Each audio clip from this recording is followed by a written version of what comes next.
Arratsaldeon eta ongi etorri magazinera, gaurkoan gurekin izango ditugu alde batetik Unai Zabaleta genero berdintasun arloko aholkularia eta bestalde Txernobil elkarteko kidea den Nerea Albizu.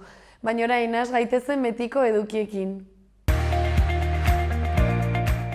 Gaur 2022ko martxoaren 15 da, ikus ditzagun zeintzuk diren gaurko efemerideak. Gaur bezalako egun batean, baina 1983 urtean, Cristobal Colon eta Pinzon anaiak Palos de la Fronterara iritsi ziren Ameriketako lehen bidaiaren ondoren. Urte batzuk beranduago, 1939an, Txekoslovakia alemaniar protektoratu bihurtu zen naziek Praga okupatu ondoren. Egun berean, baina 1972 urtean, Francis Ford Coppolaren El Padrino filmaren estreinaldia izan zen New Yorken. Eta bukatzeko gaur bezalako egun batean, baina 1982 urtean, Maria Lucia Sánchez Benítez Malu abeslaria jaio zen. Ikus ditzagun orain gaurko albisteetako lerroburuak.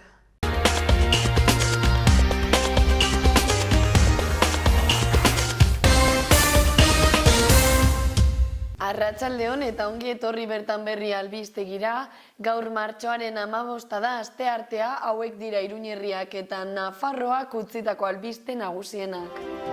Nafarroko garraiolarien lanuzte mugagabeak aintzinera egiten du eta bigarren egunean lerroan hurbildu dira Iruñera.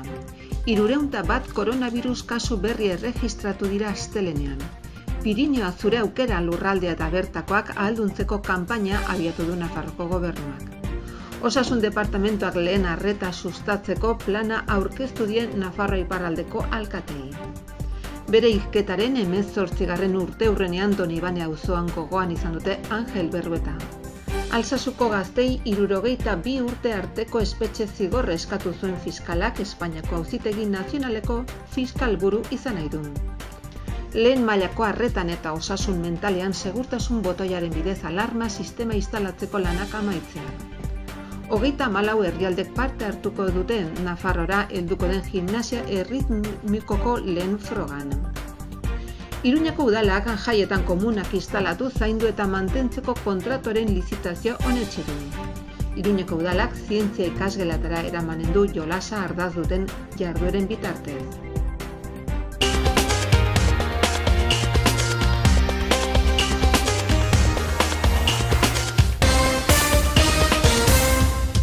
Pasa gaitezen orain gaurko egunkarien azalak aztertzera.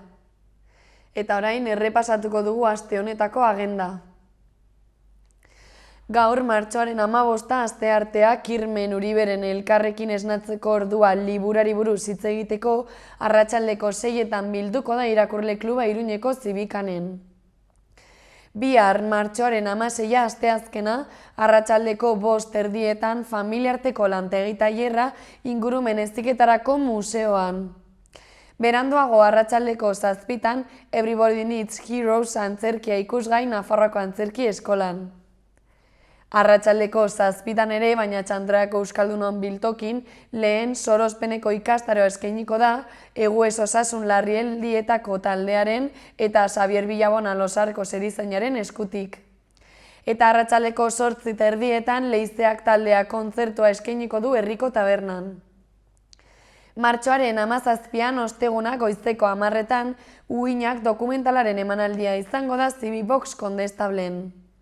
Beranduago arratsaldeko 7:00 korrikaren aurkezpen ekitaldia egingo da Nafarroako antzerki eskolan.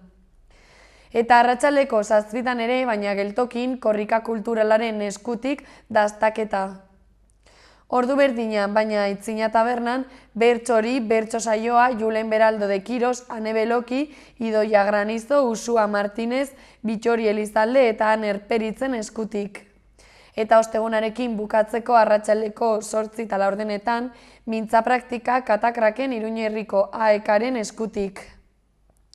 Eta martxoaren 18an ostirala arratsaldeko 5:00 eskupilota partidua Sanduzelaiko Eugi frontoian. Ordu berdinan, baina Iturramako Zibiboxean, Uhinak korrikaren dokumentalaren emanaldia emango da.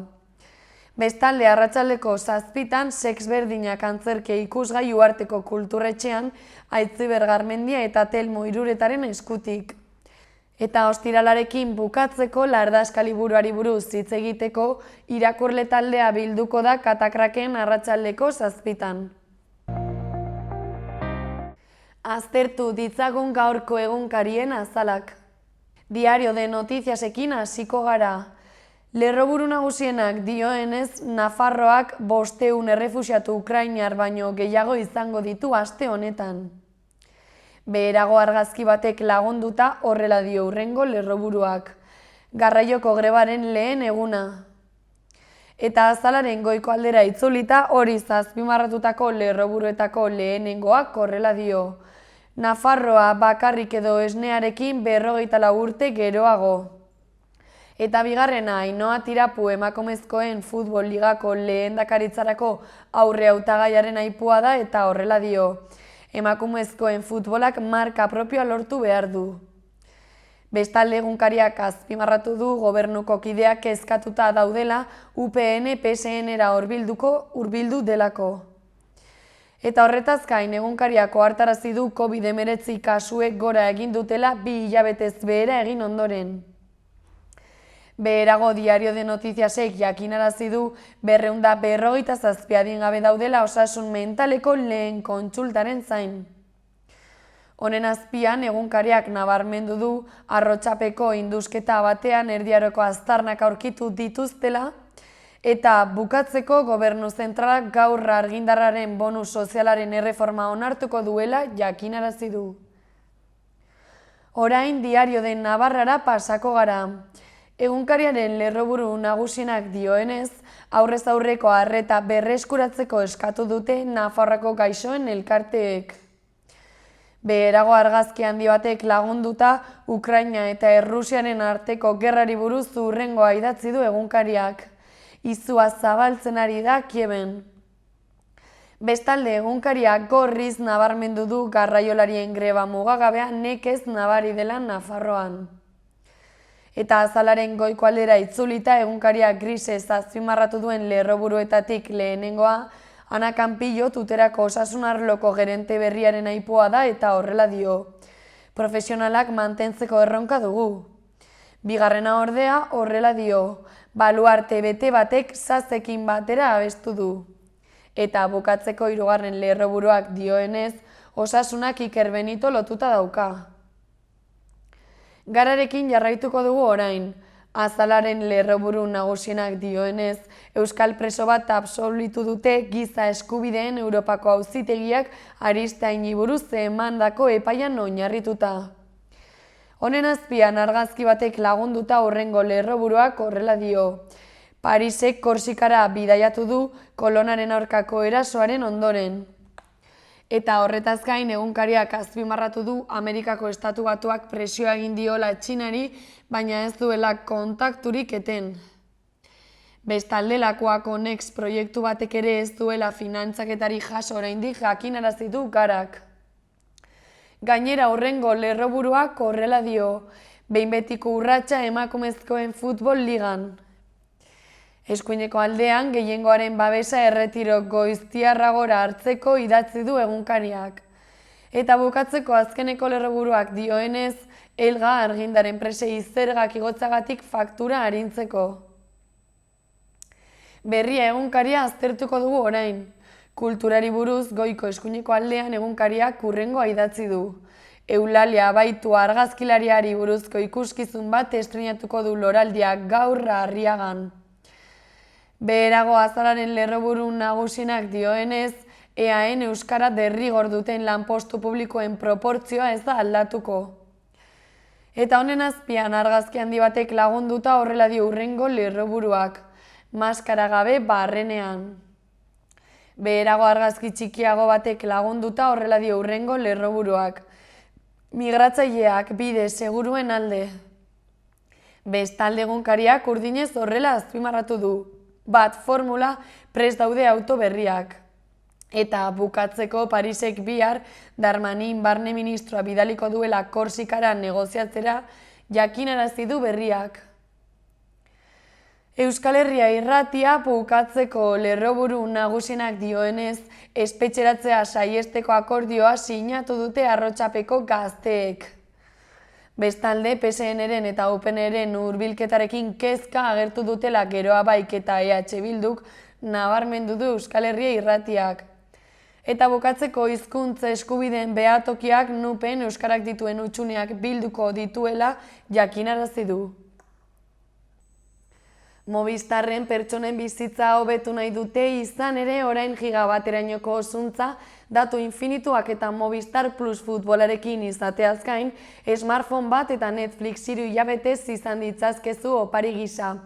Hori guztia 125ko deskontuarekin, 4 hilabetez funzion selekzion berrira pasatzen bazara.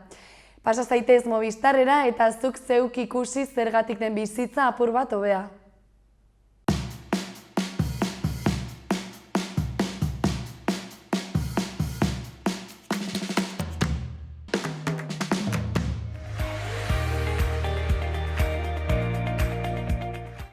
Ikus dezagun gaurko eta biharko eguraldiaren iragarpena. Gaur tenperaturen igoera eta hegoaldeko haize zakarra hizpide izango dira.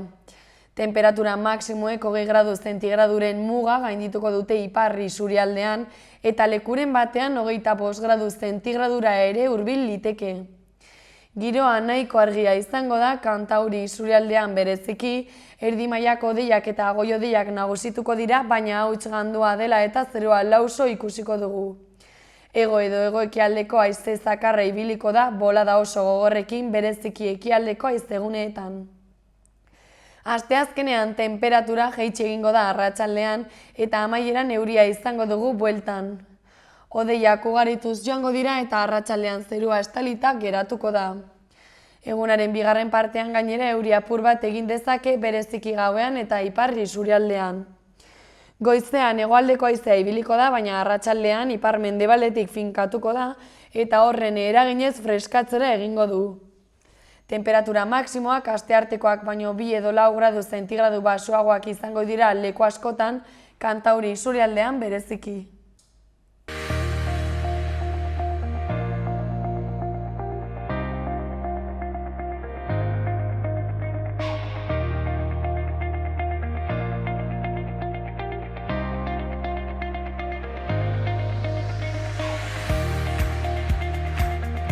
Gaurkoan Unai Zabaleta etorri zaigu Platora gurekin hitz egitera, bera genero berdintasunaren arloko aholkularia eta prestatzailea da.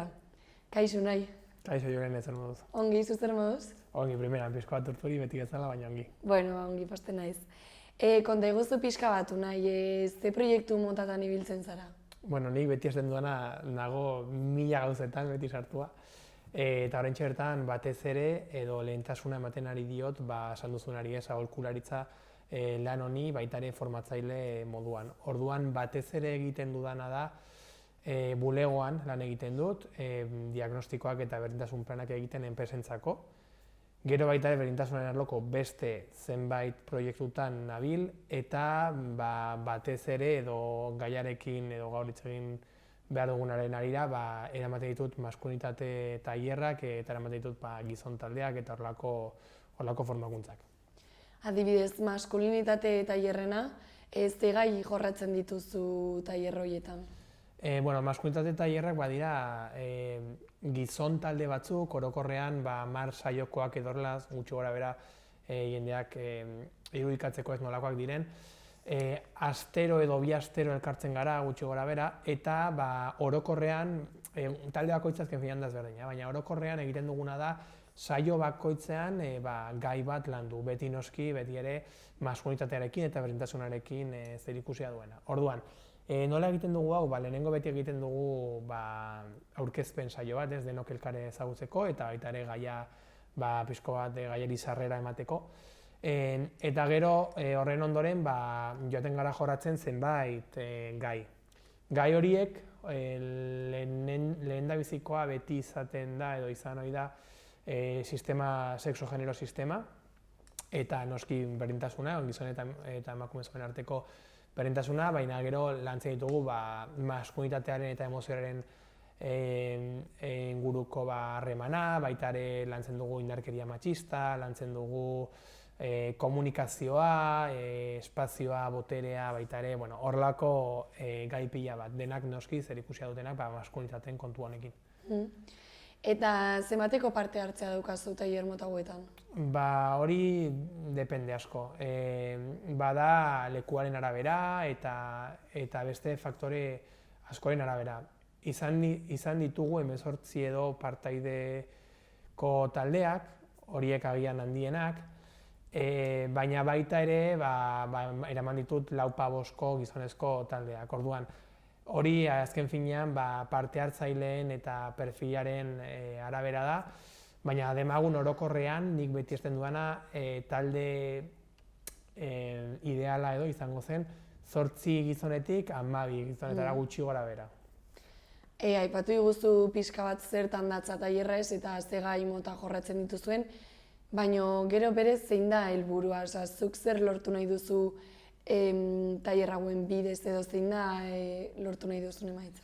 Nire helburua gutxienez nirea eta baita ere nire kideena, nik ere banago erakunde batean, deitzen dena Eraikiz, eta egiten duguna da horrelako gizon taldeak eraman, beste lagun dizkide batzuekin, bereiek ere formatzaileak ni bezala. Eta gure helburu nagusia bada gizonezko eta emakumezko arteko berdintasuna edo aurrera eramatea, edo horri gutxienez horretan laguntzea. Orduan, nik beti esaten dut guk gizonezkoak gure rola ez dela feminismoaren edo borroka protagonizatzea edo bertan egotea, baizik eta gure artean, gizonezkoen artean, lanketa bat egitea. Orduan, helburua zein da? Berdintasunen aldera jotzea. Nik beti esaten dut, gainera, hau bada askotan esaten dut eta lehenengo tailerrean egiten dugun lehenengo saioan edo zein talderekin esaten dut. Hau ez da autolaguntzako talde bat, hemen ikasiko dugu pila bat gauza gure psikologiaz eta gure beste pertsonekiko harremanaz eta pila bat gauza ikasiko ditugu esan dudan bezala, baina hau ez da bakarrik horretan geratzeko espazio bat. Hemen lortu nahi duguna da gure harremanak eta gure ekintza praktikoak aldatzea, gero beste gizonezkoekin, beste emakumezkoekin eta gurekin ere harreman berdinkorragoak izateko. Orduan, helburua berdintasuna. Eta zein izaten da normalean parte hartzaileen erantzuna? Parte hartzaileen erantzuna izaten da oso positibo orokorrean, nik beti esaten dut. Azken finean horrelako gauza batera puntatzen bazara, ja daukazu gutxienez kontzientzia pixko bat, baina batez ere duzuna da ikasteko gogoak ez da. Orduan, ni horrelako tailerrak eman baino lehenago parte hartu izan dut partaide bezala, eta hori nik ikusten dudan eta nik eraman nuena izan zen nolabaiteko sorpresa bat ez. Inoiz ez dugu gizonen artean maskulinitatearen eta gure identitate maskulinaren inguruan hitz egin, eta ikusten ditugu askotan praktika pila bat ez, gure egunerokotasunean gero hain berdinkorrak edo ez direnak. Orduan hartzen duguna da hori sorpresa lehenengo. Eta gero jazten zara zure demagun limitazioak edo ezagutzen eta badakit zertan aldatu behar dudan, badakit zertan ez dudan hainbeste aldatu behar, badakit zertarako nagoen prest, badakit zertarako ez nagoen prest, eta hori azken finean nire ustez erantzuna beti oso positiboa da, jendea gizonezkoak kasu honetan ikusten dute nola ezagutzen dira beraiek askoz ere hobe. Zuk adibidez, unai ikastaro hasten denetik amaitzen den arte, eta denbora gutxi izan eta gero ez duk erakusten duzuna egunerokotasunean ez aplikatzeko zeo zer dela, aldaketarik ikusten alduzu parte hartzaileen jarreran edo horrela baldin bada ze aldaketa? Bai, ikusten ditut. Azken finean, askotan gu lantzen duguna ez dakit, adibide konkretura jateko, porque gaude pila bat gauza hitz egiteko, baina gizonezkoek edo maskulinitatea edo gizonezkoi esleitzen zaizkiegun ditugun horrelako ezaugarriak, maskulinitatearen ezaugarria bada adibidez protagonismoa, ez? Gu beti gara protagonista, gu beti gara azkeneko hitza esan behar dugunak eta Orduan, hori hasieran ikusten da pila bat, ez? Taldeetan beti badaude pare bat edo 3, ez? Eta ni horrelakoa nintzen, eta batzutan oraindik naiz, esan beharra daukat. Taldeetan ez, ikusten da nola batzuk partaidetza pila bat egiten dute, eta beste batzuk ez dute aukera inbeste hitz egiteko, eta hau gure gizartean ere ikusten da, ez? Boterearen banaketarekin, eta bueno. Orduan, nik ikusten duana da, gero horrelako gaiak lantzen ditugunean, bizpahiru horiek ez, ulertzen dute eta ikusten dute eta hasten dira ez gehiago entzuten eta gutxiago hitz egiten, ez? Eta horrelako ekintza txikiak, ez, adibidez, jendea entzutearena edo galdetzearena ez zer modu zaude edo horrelakoak, nire ustez izaten aldutela inpakto gutxienez txiki bat beraien harremanetan eta beraien inguruan. Noski, hau esatea, gizonezkoak berdintasunaren aldera jotzen ari garela bakarrik entzutearekin ez da nahikoa, noski, baina bai bada pauso txiki bat, zaintzarekin erlazioa duena eta beste gauzekin erlazioa duena, baina horrelako aldaketak ikusten dira, ez?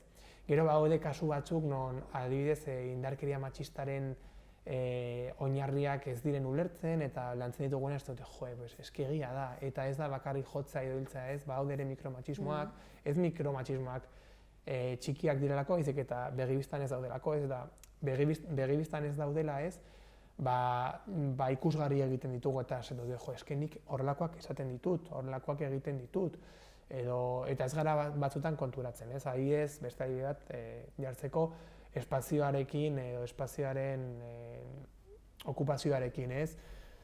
Orokorrean ikusten baduzu, esparru publikoetan gizonezkoak beti gaude, ez? Horrela. Edo nik ematen dudanean, adibidez, nerabeekin formakuntza bat, ikuste ditut horrela, ez? Eta ez hainbeste, eta nerabeekin, baita ere helduekin, Eta ja, gizonezkoek dugun, ez dakit nola esan, jokaera ez, mundura edo, ikusten dugu nola den espazioen okupazioa oinarritua eta emakumeak batez ere horrela, ez da. Horrelako gauzak ere ikusten dituz, eske ni ere egiten dut, eske ni ere gehiago jokatzen dut, ni ere gehiago parte hartzen dut, ni ere espazioa gehiago okupatzen dut, eta horrelako gauzak ikusten dituzte partaideak eta ez dute, nire egunerokotasunean saiatuko naiz ez gutxienez horrelakoak edo espazioa gutxiago okupatuz, eta horrelako gauzak. Oso interesgarria da. Eta gainera, honen arira, ez duku nahi zer esango zenuke dela, gizonezkoekin landuta, genero berdintasunaren bidea egiteko gakoak zeintzuk dira? Oso zaila galdera hori, baina bai esango dizut. Lehenengoa izango litzateke gure munduan dugun posizioaren kontzientzia hartzea, ez? Ze ezberdintasunak bertan daude, oso argiak batzuk, ez?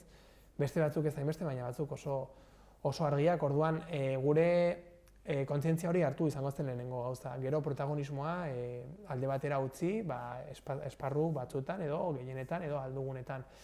Gero baita ere zaintzen edo zaintzaren ardura hartu, ze badakigu oraindik gizonezkoak bai egiten dugula lan produktibo horretan, ez, kobratzen dugun lan horretan, emakumeak azkeneko urteetan bai gehitu zaretela lan produktibo horretara, baina ez da izan alrebez, gizonezkoak ez gara lan reproduktibora edo zainketa lanetara gehitu, orduan, zaintzen ardura ere hartu. Gero baita ere, homofobia eta matxismo alde batera utzi, ez? Nik beti esaten dut, zer da, esaten, ume bati esaten zaiona, ez? Negarazten dena edo, marika edo nenaza, hori da neska izatea, ez? Orduan, gauza horiek, homofobia, matxismoa nahiz eta denok esan matxistak ez garela, homofobak ez garela, gero gure jokabidetan, bai horrelakoak, begibistan jartzen dira, ez? Orduan, hori ere alde batera utzi.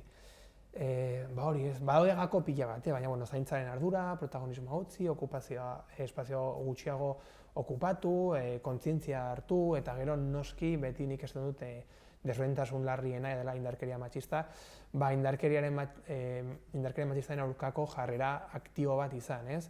Niri WhatsApp bidez bidaltzen badiat, emakume baten argazkia hor biluzik eta esango duke ez, esaten dut ez, horrelakoak ez pasatu mesedez, hemen ez inon, baina hemen fijo ez, ni bestela kanporatuko naiz ni neu talde honetatik.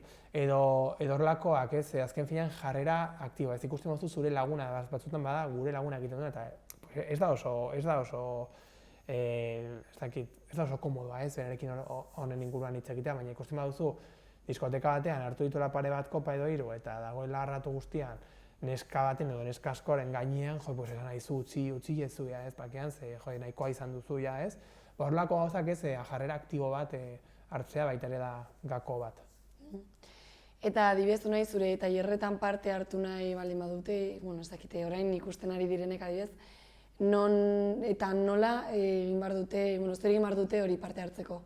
Bale, badaude orokorrean egiten dituzte enpresetan eta lantzen dudanean, hori bada pribatua eta zintzara sartu horretan, ez?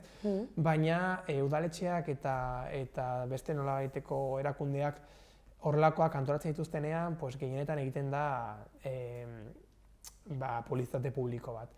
Baina horrelakoak harrapatzen ez badituzte, egiten aldutena da nirekin kontaktuan jarri, unai.zabaleta.aldaz@gmail.com edo bestelan esan dizudan eraikiz kolektibo honekin baitare dela info@kolektiboeraikiz gaztelaniaz.org.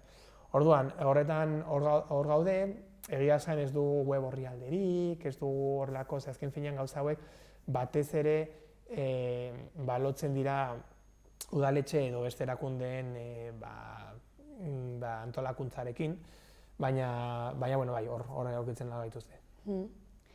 Zu adibidez, noiz eta nola hasi zinen arlo honetan espezializatzen eta zergatik? Hori da askotan egiten didaten galdera bat, eta hori bada ere mutilek dugun privilegio bat, ez? Mutil bat berdintasunen arloan sartua dagoenez, ze nolako, ze tio mas guai, ze nolako eredu ona, eta emakume bat horretan sartzen denean, edo feminismoaren inguruan hitz egiten duenean, hasta la feminazi, ez dakiz ere ez. Orduan, hori da aipatzekoa, badugula privilegio hori, nik beti esaten dudana. Nire kasuan, konkretuan, eta berriro ere privilegio bat da, jendeak hau galdetzea ze ematen dira aukera ez, azaltzeko beste emakumei ez diete horrelakoak galdetzen egia esan, edo nik ez dute ikusten. Nire kasu konkretuan izan ziren pare bat faktore. Lehenengoa izan zen, unibertsitatean nengoela, soziologia ikasten, irakasle batek urbanismoko irakasgaian hasi zen generoari buruz hitz egiten, eta zenolako inpaktua zuen generoak gure hiriak eraikitzeko moduan, eta nik esan dut, egia esan, inoiz ez nuen horrelakorik pentsatu, eta nire TFG egin nuen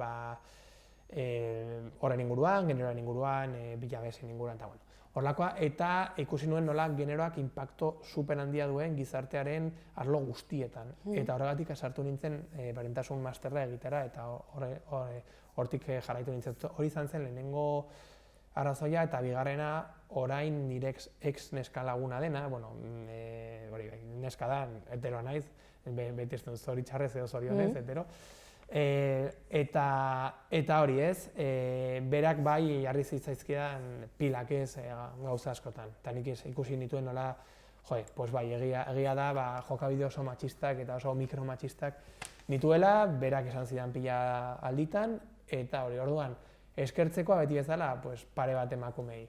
Izan ziren beraiek esan zidana, behitu zein garrantzitsua den generoak, eta bestak esan zidan aizu, behitu zen olako gauzak egiten dituzun, nirekin eta beste pertsonekin, eta konturatu nintzen, beraiei esker, eta horretan jarraitu nuen, eta hasi nintzen lanean konsultore bezala, eta bestea historia da.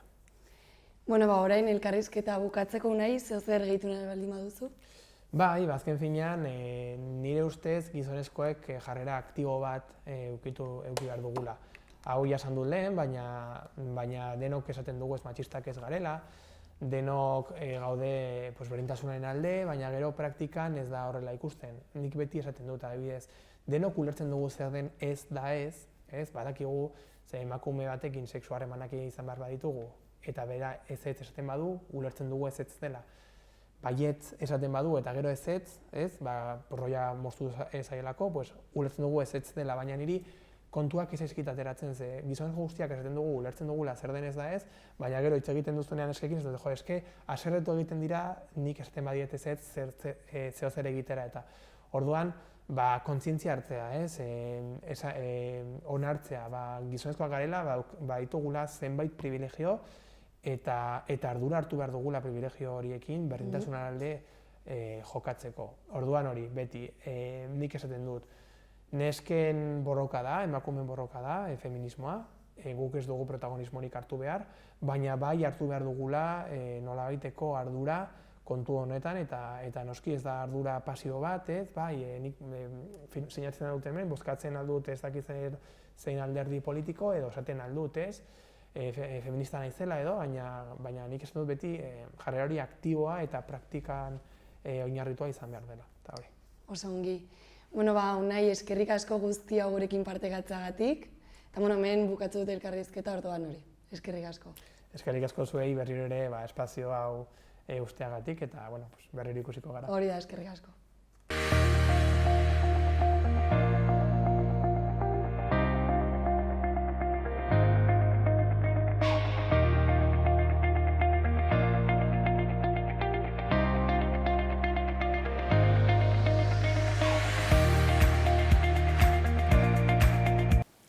Ikus ditzagun Iruña herriko udaletako albisteak.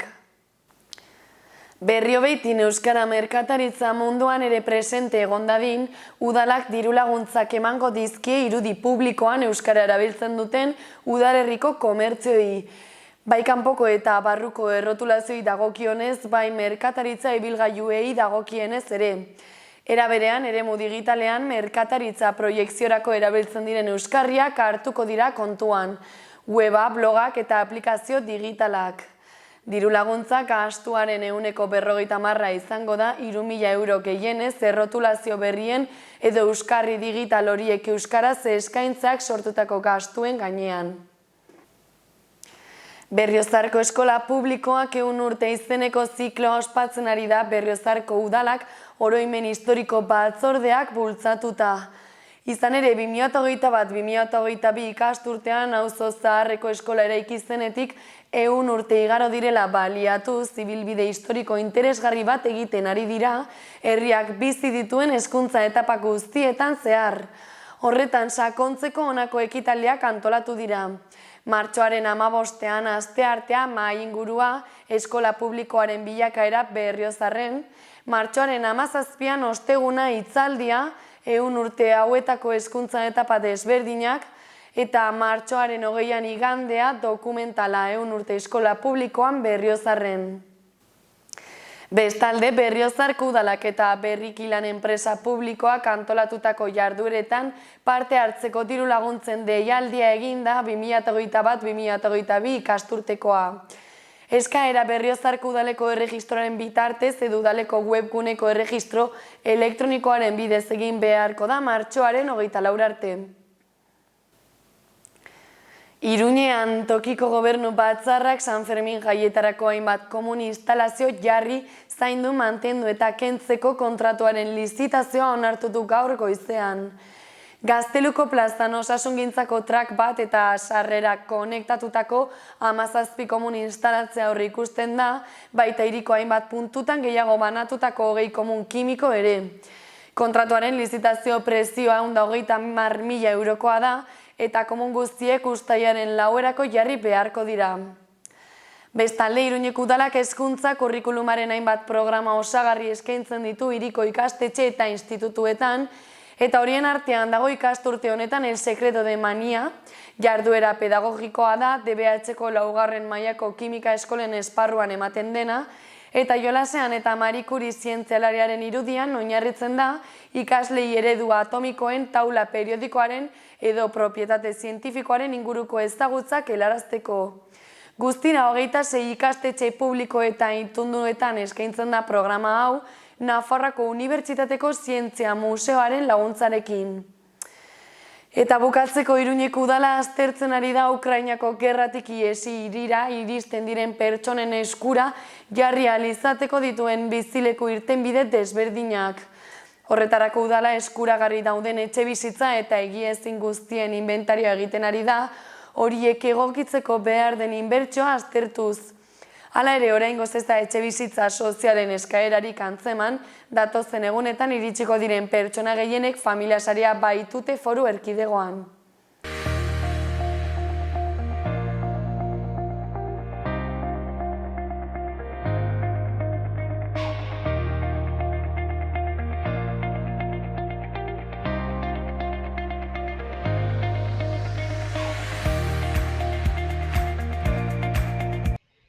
Bueno, Nerea, kaixo, zer moduz? Kaixo, bueno, ondo ez egia esan. Orain hitz egingo dugu pixka bat ze egoeratan aurkitzen zareten Txernobil elkarteko kideek eta, Ukrainiako aurrek ere bai, Txernobileko aurrek. Baina hasteko eta pixka jendea testuinguruan jartzeko, Nerea, zer da Txernobil elkartea? Txernobil elkartea sortu zen 1986 urtean. Zentan nuklearra, erreaktorea estanda egin zuenean, laguntza eskatu zuten hango jendeai laguntzeko eta batez ere aurrak ateratzeko handikan, eta beste herrialdetara behintzat urtean 1000 bete ateratzeko. Eta hola sortu zen elkartea. Eta 1986 urtetik gaude, udaran, ekartzen ditugu 1000 bete aurrak Euskal Herrira eta baita Nafarrora. Eta hortan, bai. Bai, konta eguztu bai. Ez, eta hortan, ginean, pandemia hasi arte, ja daramagu 2 udara geldirik, Gabonetan bai aukera izan dugu gure txikiak hemen gurekin egoteko, eta lanian jarraitzen dugu, orain beste egoera oso ezberdin hain sekula pentsatu ez genuen egoera batean dago elkartea, eta egia esan, triste eta, baina aurrera. Orain arte, Nerea, zenbat aurre etorri dira ona? Guztira, ez dakit esan, baina gaur egun ekartzen ditugu 200 bat aur udaran, eta beste urte batzuetan asko gehiago, orduan, zenbakia oso handia da. Zenbakitan hori ez dakizkit egia esan. Eta zenbat familiek edo parte hartzen dute Txernobil elkartearekin? Famili pila bat ditugu, bai Bizkaia, Gipuzkoa bat eta Nafarroan. Eta lehen esan bezala, zenbakik bai ez dakizkit aurrak bezala, baina beti deialdia egiten dugu urtero udaran etortzeko eta familia pila bat animatzen dira. Orduan, bai, asko. Azken udaran hori 200 bat aurrekarri genitun, orduan asko dira. Eta, zegoratan aurkitzen dira oraintxe bertan Txernobileko, zuekin elkarterekin, etortzen diren aurrak. Egoera benetan oso txarrean daude.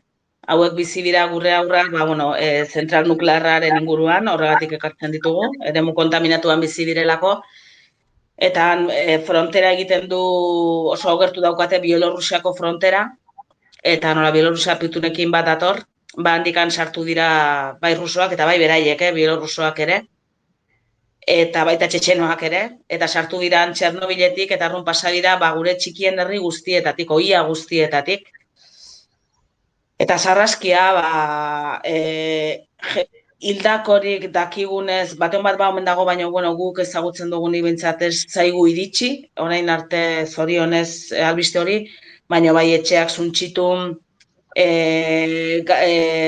komunikazioari gabe orain dela 10 egun. Ez dago ez telefonorik, ez internetik, etxe askok ez daukate urik, ez daukate argirik, ez daukate gasik, batzutan bai, gero aldizka. Janaria hasieran batzuten, baina hau luzatzen doa eta batzuk jau gozea pasatzen hasi dira, hotza egiten du negua da, eta elurra egin omen du. Hemendik ez dakite, orain dela 3-4 egun ez da elurra egin zuen, orduan egoera benetan kezkagarria. Eta nola lortzen duzu haiekin kontaktuan egotea edo gutxienez informazio, aipatu iguzu informazio hori jasotzea? Gu berarekin, nik nire txikiekin orain dela 15 egun izan nuen azkeneko kontaktua, eta bai iritsi zaigu, porque hemendikan ez dago esaten dizudan bezala komunikazio hori, baina bai Ukraina barruan, igual bateon bat ama edo, Kiev inguruan baldin badago, eta telefonoa kontratukoa baldin badu, porque han gehiena funtzionatzen dute kontratua ez, Jesus, ez aitateako orain, txartelekin bezala, eta horrek ez dauka komunikazio hori, baina kontratua daukatena gutxi batzuk, noizean behin omen dute zeo zer.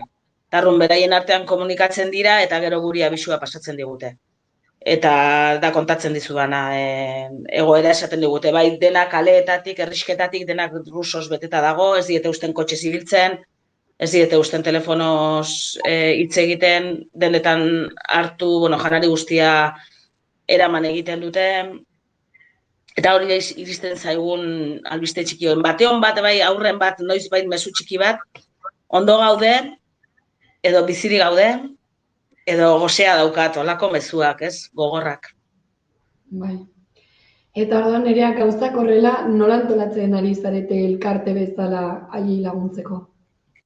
Hasieratik esan genuen, zer ingo deu, baina zaila da momentu honetan, zoritxarrez, beraiei ezin diogu laguntza bidali. Ara ezin da iritsi, ez dirua bidali, porque kajera deusestu egin dituzte, ez dago moduri diru ateatzeko. Orduan egitean gean aian bakarra da dirua bildu, kontu korrente bat daukagu dirua biltzen ari gera, eta beraiek laguntza eman diezaguk egunean, orduan bai eskatzen digutena, bai aurrak ateratzeko hori da gure lehenengo, hori ez dut esan, baina da gure lehenengo helburua da, korredore humanitari bat eskatzen ari gera aurrak handik ateratzeko. Ezin baldin baditugu atera, behintzat, janaria bidali, medikamenduak bidali, dirua berkadute etxea berriro berrera ikitzeko, baina esate izundan bezala zoritxas momentuetan ezin dugu ezer egin. Horregatik aldi gera diru hori biltzen, aldegunean laguntzeko. Berez, aipatu duzu, helburu nagusiena dela aurrak handik ateratzea ez? Zein da bidea hori lortzeko, zergatik momentu honetan hainbeste zailtasun? Ze baude beste, erakunde batzuk heltzen ari direla, edo bai lortzen ari direla heltzea Ukrainara ez da, eta errefuxiatuak ekartzea, orduan zergatik hainbeste zailtasun zuen kasuan? Mugara iristen ari dianak, zorionez asko dira, eta iristen nahi dianak, pizkat mugan ondoan daudenak, edo bai baliabideak dituztenak, ez? Gureak Poloniako muga 500 kilometrotara dute, ez dituzte inongo baliabiderik, ez kotxerik, ez da ezerre. Eta ruso inguratua dago, ez diete kotxerik, ez autobusik, osean ezin da ezer sartu hori egiten badezu, akabo, ez? Eta orduan, egoera hori da, korredor humanitaria eskatzen dugu, baina nik ez dut ulertzen, bai, politikaz ez dakit zergatik, pixkat, nik pentsate korredor humanitariak egiten dira gatazka dagon lekuetan, ez? Gatazka Ukraina osoan dago, baina leku batzutan gehiago irpenen gertatu dan bezala, ez? Baina gure txikien aldean gatazka handirik ez dago rusoak hartu dutelako, ja. Osa, ruso sartuta dago, orduan ez dakit, egia esan, guk hori eskatzen dugu behin da berriro, instituzioi eskaera egin diegu zerbait beraiek egin baldin badezakete mesedez egiteko. Espainiako gobernuarekin hitz egiteko, edo zeinekin hitz egiteko, hori posible da, azkenen igual deitu, igual atetxo hori irikitzen digute, ez esperantza ez dugu galtzen, bai zaila ikusten dugu, baina ez dugu esperantza galtzen, aurrak handik ateratzeko.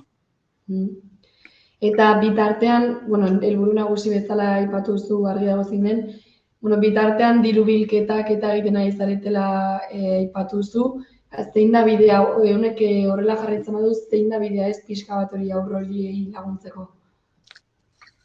Esaten dizuan bezala, momentu honetan ezin dugu bi gauza egiten dugu itxaron, korredor hori irekitzen da gure aurren zonaldean, eta gu aia prestatzen, porque korredoreak ikuste, orain gauza gutaz, orain enteratzen ari naiz, ez? Igual egun batetik bestera esaten dizute, ez? Orduan gu hemen momentu honetan pres gaude, bilarbetan atera bar baldin badagu Poloniaruntz, eta Ukrainiaruntz, gure aurra bizi diren lekura, guia pres gaude, hori pres daukagu. Osa, daukagu taldea egina, eta nola junda dena pixka bat, nahiko antolatuta daukagu. Eta hori eta jarraitzen dugu, zaten dirua biltzen. Araño sartzea baldin badaukagu, hanjungo gera gure baliabide guztiarekin laguntzera.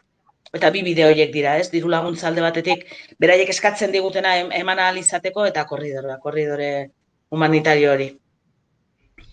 Eta nerea, uste duzu, premiazkoa da aurrak handik ateratzea ez da, uste duzu haien familiak ere bai ekartzeko edo, zuekin etortzeko aukera egongo dela? Gu planteatzen nahi hasi ginean aurrak atera eta esatera, karo, gertatzen zaigu, igual, nire etxean adiz bi nahi arreba dira eta bilak datoz nire etxera, baina badago beste famili batzuk, igual bosta nahi arreba direla eta bata ateratzen da Euskal Herriko etxe batera. Orduan, bai nahi deguna, nahi arrebak ez ditugu banandu nahi. Orduan, hemengo harrera familiei galdetu diogu, ez? Ateratzea lortzen baldin badugu, bosta nahiak, 4, 3, 2 hartuko zituzketen, eta bai ama. Ama ere, bai, garrantzitsua ditu zaigu, ama aurrekin etortzea, ez? Gizonezkoak ezin dute atera, debekatu daukate, gelditu behar dutean, adin txikikoak esan nahi dute. Adin txikiko gizonakan gelditu behar dute. Orduan, gure asmoa zen, hemengo familiaekin hitz egin, galdetu zenbat hartzeko prest zeuden, eta gero Ukrainian bai beraiei galdetu, porque, galdetu bat zaie, bai, ateratzeko prest dauden, nik ulertzen dut igual ez dela erresa, ez? Baina, karo, kontaktua justo momentu honetan Ukrainiakin eten egin zan, eta beraiekin hitz egiteko aukerarik ez dago izan. Baina egia zen, gure elkarteko familian erantzuna izan da zoragarri. Gehienak esaten zuten, ama, 3 nahiak, bai, hartuko ditut, nola moldatuko naiz ez dakit. Etorri daitela, atera dituzun handik, eta moldatuko gera, ez? Gero elkartea dago atzetik ere bai, Mateon bat arazoa baldin baditu denak etortzen diranean, konponduko dugu, orduan, hori da gure asmoa, anai arreba guztik, adin txikikoak, eta ama edo, bere ardurapean dagoen emakumea ateratzea ere bai. Oso ongi. Aipatu duzu oraintxe nerea, familiak prest daudela laguntzeko, elkartasuna ez dakite erakutsi dela ez modu baten bestezun artean, eta elkartearekin ere bai.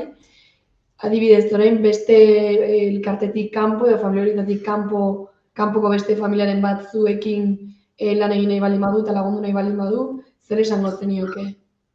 Edo zer egin Bai, momentu honetan, hasieran bai pentsatu genuen, ez, baina familia berri gehiago hartu, urtero egiten dugun bezala, ez, harrera familizatera animatzen dugun jendea, baina momentu honetan hori ezin dugu aurrera eraman. Instituzioekin hitz egin dugu, eta adin txikiko bat handik ateratzeko hemengo familia batekiko lotura bat izan behar du. Eta, karo, gu bai pasa dugu harrera famili bezala, instituzioak eskatzen diguten tramite guztik, adibidez nire kasuan, eta arrunik adin txiki hori nirekin lotura badu nire etxera etor daiteke, baina famili berri bat hurbiltzen bada, ez dago inongo loturarik, ez? Eta arru momentu honetan hori etena dago. Baina, jendea animatzen bat deitu dezake eta informazioa eskatu, porque hori aldegun azkarren, baina beharra geroz da handiagoa izango dute. Lortzen, baldin badaukagu udaran etortzea, pentsatzen bat txiki asko ziurazki galditu dira, bai anaia, bai aitari gabe, eta beharra handiagoa izan. Familiak animatzen ditugu, baina bai izan da momentu honetan, famili berrien harrera gure familien, momentu honetan etena dago egoreangatik, ez? Nire horrein, galdera pixka zaila egin behar dizuz, pixkat ez jakintasuna dago ez egoera honetan, baina zer uste duzu gertatuko dela edo egin behar duzuela hurrengo ez dakit egunetan edo asteetan egoerak aurrera egiten baldin badu? Gatazka, gerra jarraitzen baldin badu?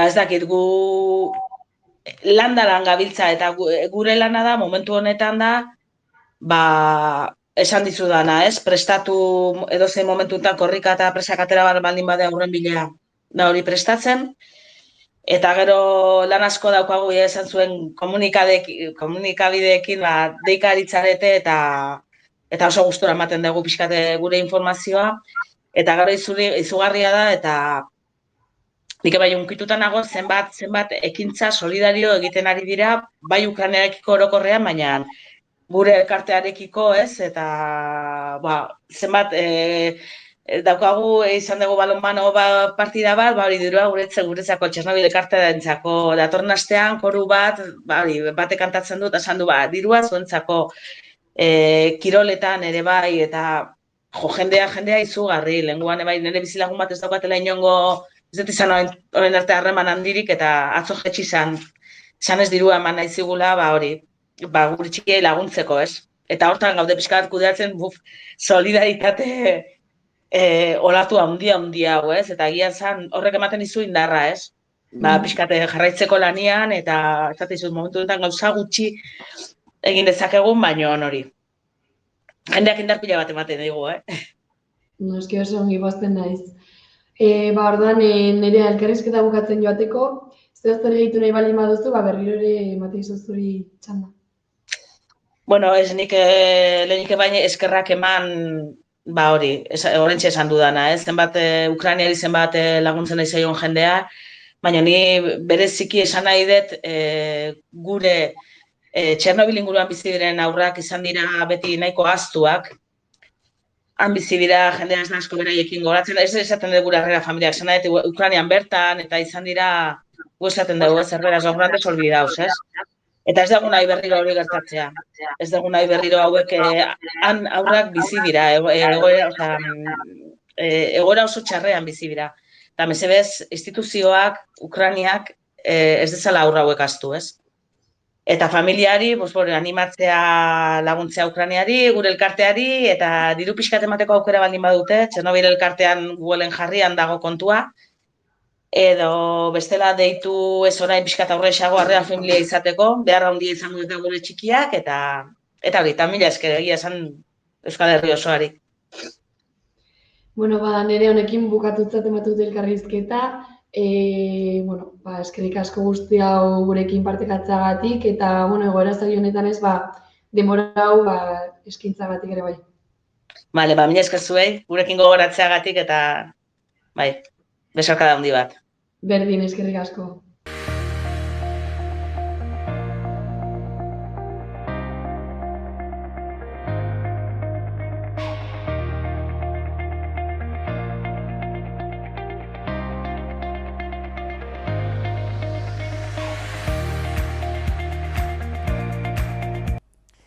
Eta hau izan da guztiak gaurkoz, beste behin eskerrik asko zuen arretagatik eta bihar arte. Gobierno de Navarra. Nafarroako gobernua.